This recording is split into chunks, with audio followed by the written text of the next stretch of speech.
श्री स्वामी समर्थ. स्वागत आहे आपणा सर्वांचे यामीज लाईफस्टाईलमध्ये.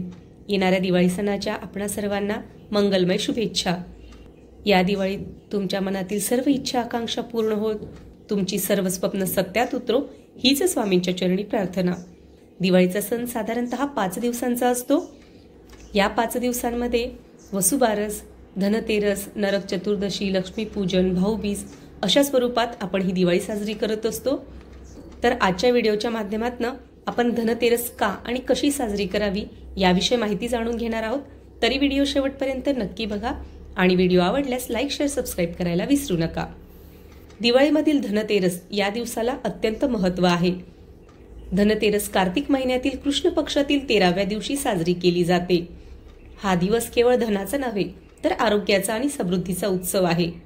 शास्त्रांनुसार कार्तिक कृष्ण पक्षाच्या दिवशी समुद्र मंथनाच्या वेळी भगवान धन्वंतरी अमृत कलश घेऊन प्रकट झाले होते. त्यांना भगवान विष्णूंचा अवतार मानले जाते. धन्वंतरीने जगाला औषध आणि वैद्यकीय शास्त्राचे ज्ञान दिले, म्हणून हा दिवस धनतेरस म्हणून भक्तिभावाने साजरा केला जातो. धनतेरसच्या दिवशी विविध वस्तूंची खरेदी खूप शुभ मानली जाते. या वस्तू खरेदी केल्याने घरात माता लक्ष्मी आणि भगवान कुबेराची कृपा होते.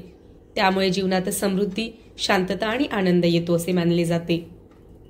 तर सन 2025 मध्ये धनतेरस कधी साजरी करावी हे आपण पाहूया.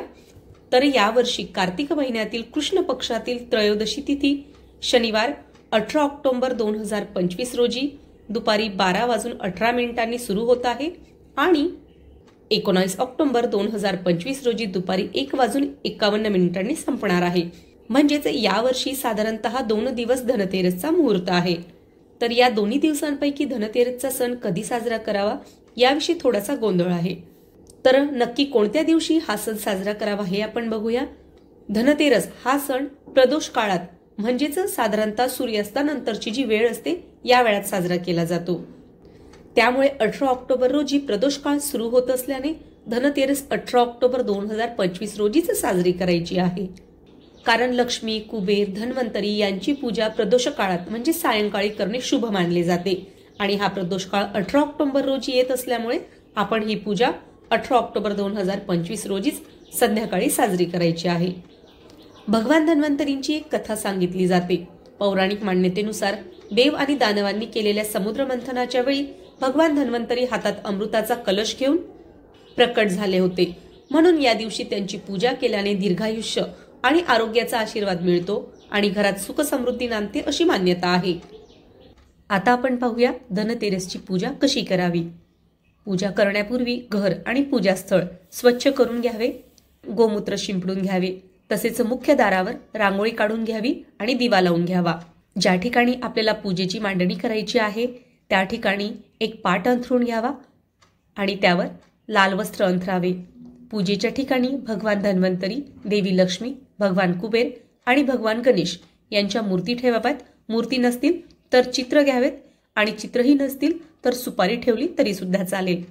पाटावर एक कलश मांडून घ्यावा. विड्याची जोड पाने ठेवून घ्यावीत. भगवान धन्वंतरींची पूजा करताना त्यांना कुंकू, अक्षता, फूल, नैवेद्य म्हणून मिठाई आणि फळे अर्पण करावीत. ज्यावेळी आपण भगवान धन्वंतरींची पूजा करतो त्यावेळी एक विशेष मंत्राचा जाप करावा. तो मंत्र असा आहे: ओम नमो भगवते वासुदेवाय, धन्वंतरये अमृत कलश हस्ताय, सर्व रोग विनाशाय, त्रैलोक्यनाथाय, श्री महावैष्णवे नमः. पुन्हा एकदा सांगते: ओम नमो भगवते वासुदेवाय, धन्वंतरये अमृत कलश हस्ताय, सर्व रोग विनाशाय, त्रैलोक्यनाथाय, श्री महाविष्णे नमः. असा मंत्र जाप करत भगवान धन्वंतरींची पूजा करायची आहे. यानंतर देवी लक्ष्मी आणि कुबेर यांची सुद्धा विधिवत पूजा करायची आहे. हळदी, कुंकू, अक्षता आणि माता लक्ष्मीला प्रिय असणारे कमळाचे फूल व्हायचे आहे. तसेच या दिवशी धान्य अर्पण करणे उत्तम मानले जाते. या काळामध्ये शेतामधील नव्या धान्याची कापणी झालेली असते, त्यामुळे सुगडांमध्ये किंवा वाट्यांमध्ये हे नवे धान्य भरून घेतले जाते. तसेच शेतकऱ्यांचं पांढरं सोनं म्हणजे कापूस हा सुद्धा या काळात वेचून झालेला असतो. तर हा कापूस सुद्धा एका वाटीत इथे पूजायला घेतला जातो. तसेच व्हिडिओत पाहू शकता तुम्ही पूजेची मांडणी कशा पद्धतीने केलेली आहे. यांपैकी जे साहित्य तुम्हाला उपलब्ध होईल त्याची मांडणी तुम्ही इथे करून घ्यायची आहे आणि मनोभावे पूजा करायची आहे. तसेच या दिवशी यमदीपदानाला अत्यंत महत्व आहे. संध्याकाळी यमाचा दीप लावला जातो, म्हणजे कणकेचा एक पवित्र दिवा या दिवशी लावायचा असतो. तो घराच्या मुख्य प्रवेशद्वारावर किंवा तुळशीजवळ ठेवायचा असतो. दिवा ठेवताना एक काळजी घ्यायची आहे की दिव्याचे तोंड हे दक्षिण दिशेकडे केले जावे. यमदीपदानाबद्दल एक आख्यायिका सांगितली जाते. त्यानुसार राजा हिमाचा मुलगा लग्नानंतर 4थ्या दिवशी मरण पावणार होता. त्याच्या सुनेला ही गोष्ट समजली. तिने आपल्या पतीचा मृत्यू टाळण्यासाठी त्या रात्री घरातील सर्व सोन्या चांदीचे दागिने आणि नाणी एका ढिगाऱ्यात जमा केली आणि खोलीच्या मुख्य प्रवेशद्वारावर सोन्या चांदीचे दिवे लावले. जेव्हा यमराज सापाच्या रूपात राजकुमाराचा जीव घेण्यासाठी आला, तेव्हा दिव्यांच्या आणि दागिन्यांच्या प्रखर प्रकाशाने त्याचे डोळे दिपले आणि तो तिथून दूर निघून गेला. यमराज परत गेल्यामुळे राजकुमाराचा जीव वाचला. तेव्हापासून अशी परंपरा आहे की धनतेरसच्या रात्री घराबाहेर दक्षिण दिशेला यमाचा दिवा लावल्याने अकाली येणाऱ्या मृत्यूचे भय नाहीसे होते, कुटुंबात आनंद, शांतता आणि स्थिरता नांदते. त्यामुळे या दिवशी कणकेचा छोटासा दिवा लावून यमदीपदान करायला अजिबात विसरायचे नाही. तसेच या दिवशी विशिष्ट वस्तूंच्या खरेदीला खूप महत्वाचे स्थान आहे. या दिवशी सोने, चांदी, पितळी किंवा तांब्याची भांडी किंवा नवीन झाडू, हा झाडू लक्ष्मीचे प्रतीक म्हणून खरेदी करायचा असतो. यांपैकी तुमची ऐपत असेल, तुम्हाला झेपेल ती एखादी वस्तू तरी नक्की खरेदी करा. त्यामुळे माता लक्ष्मी आणि कुबेर यांची आपल्यावर कृपा कायम राहते. तर अत्यंत साध्या सोप्या पद्धतीने मी इथे पूजेची मांडणी आणि पूजा कशी करावी, पूजेचा मुहूर्त काय यांविषयी माहिती देण्याचा प्रयत्न केलेला आहे. तुम्हाला जर व्हिडिओ उपयुक्त आणि माहितीपूर्ण वाटला असेल तर लाईक, शेअर, सबस्क्राईब करायला विसरू नका. भेटूया पुढील व्हिडिओमध्ये. श्री स्वामी समर्थ. धन्यवाद.